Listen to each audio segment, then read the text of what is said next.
आप लोग ऐसे शांत हो गए मुझे देख के जैसे शेयर मार्केट में नहीं डुबाया। शांत मत रहिएगा, आनंद से सुनिएगा। प्रयागराज की इस पवित्र धरती को प्रणाम करता हूँ। 60 करोड़ लोगों के पाप धोने की क्षमता है आप लोगों के अंदर, और बहुत आनंद का विषय है कि हम यहाँ आए हैं परम श्रद्धेय डॉक्टर कुमार विश्वास जी के सानिध्य में। अगर खड़े भी हो जाएं मंच पर आकर के तो अपने आप में बहुत बड़ा सौभाग्य का विषय है। हालांकि डॉक्टर कुमार विश्वास मेरे चाचा हैं।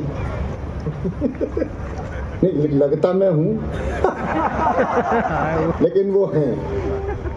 बहुत बहुत प्रणाम करता हूँ, दीदी को प्रणाम करता हूँ। तमाम महनीय लोग यहाँ पे उपस्थित हैं और मैं आपको क्या कविताएं सुनाऊंगा। इतनी परिष्कृत भाषा में कार्यक्रम का शुभारंभ डॉक्टर कुमार विश्वास जी ने किया, फिर हमारे दिनेश ने आपको बिल्कुल हिला के रख दिया। मैं बहुत धीरे से पढ़ता हूँ, धीरे से बात कहता हूँ, समझ में आ जाए तो मुझे बताते रहिएगा। हालांकि मैं बहुत डरा हुआ हूँ आज सुबह से।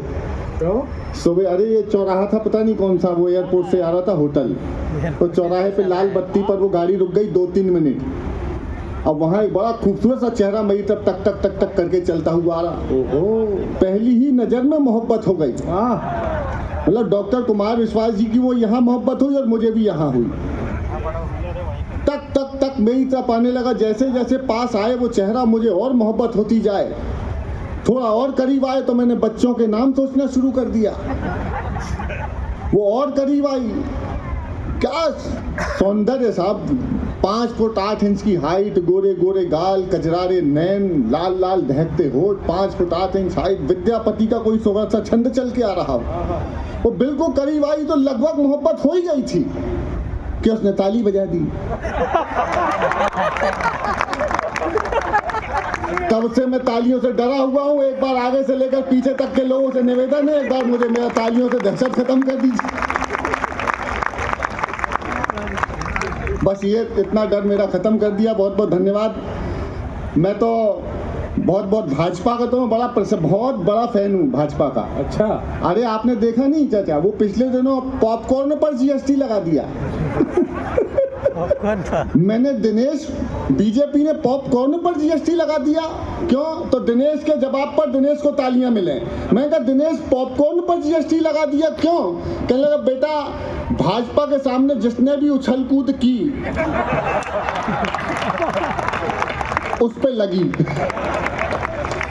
अब पॉपकॉर्न के हम कवियों की कविताओं पे लगा हुआ है, क्योंकि हम भी कम उछल कूद नहीं करते, हम भी खूब करते हैं। बहुत सफ़र किया साहब, लंबी लंबी यात्राएं की, ट्रेनों से, बसों से, खूब यात्राएं की जीवन की। पिछले दिनों एक रेलगाड़ी में सफ़र कर रहा था। यात्रा लंबी थी तो वॉशरूम जाने का सौभाग्य प्राप्त हो गया। सौभाग्य, भारतीय रेल में वहाँ जाना है परम सौभाग्य का विषय। वॉशरूम गया तो वॉशरूम की दीवार पर एक टेलीफोन नंबर लिखा हुआ था, 8800002024। नीचे लिखा था पूजा। मैं जबलपुर संस्कार धानी का रहने वाला हूँ। पीछे के मेरे मित्रों, जबलपुर संस्कार धानी का रहने वाला हूँ। महानगर नोएडा में रहता हूँ, लेकिन अपने संस्कार नहीं भुलाए। वहीं टेलीफोन नंबर डायल किया, घंटी गई, फोन उठा और बातचीत शुरू हुई। हेलो, पूजा बोल रही हो? तो जो जवाब आया, प्रयागराज के लोगों, पहली पैरोडी सुनाने के लिए मुझे शुरू करने की तालियां देना। लाजवाब जवाब, ऐसा जवाब आपने भी ना सुना होगा, मैंने भी पहली बार सुना था। घंटी गई, फोन उठा, हेलो पूजा बोल रही हो? वहां से जवाब आया, भारतीय जनता पार्टी की सदस्यता लेने के लिए धन्यवाद। बहुत अच्छे, बहुत अच्छे, वाह। ओटीपी भी आ गया, आपका प्राथमिक सदस्यता क्रमांक, अपन सदस्य। बहुत अच्छा। अच्छा, एक दिन वो फ्लैट ले लिया मैंने नोएडा में आजकल।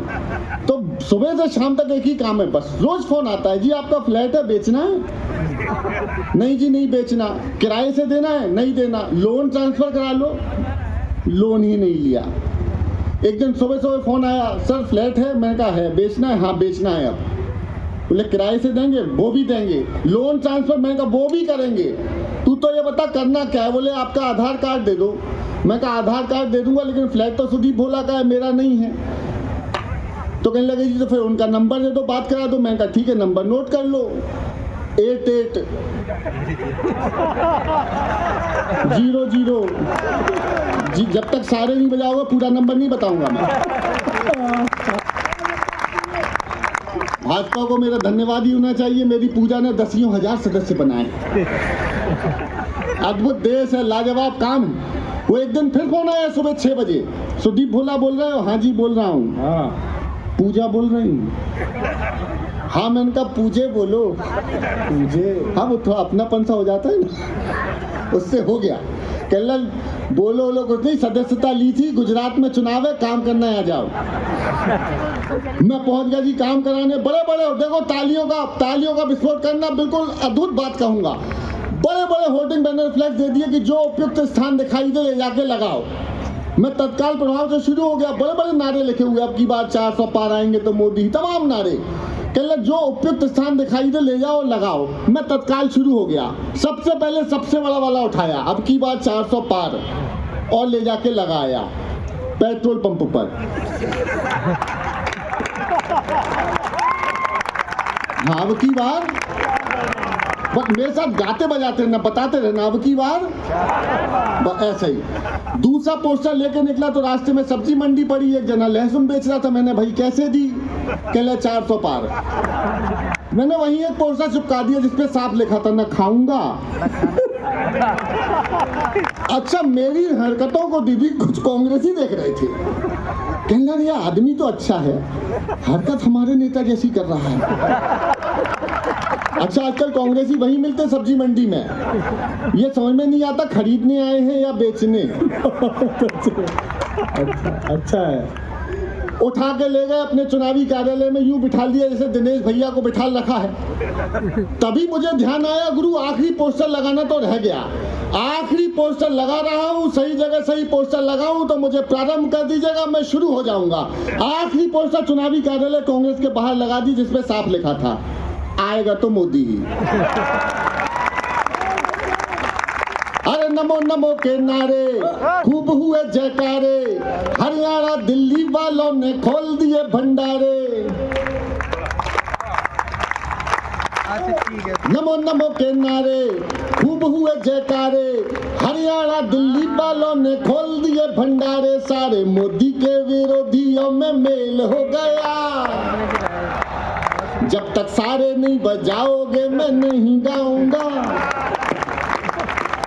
नमो नमो के नारे खूब हुए जयकारे, हरियाणा दिल्ली वालों ने खोल दिए भंडारे। सारे मोदी के विरोधियों में मेल हो गया, उसके बाद भी मम्मी का पप्पू।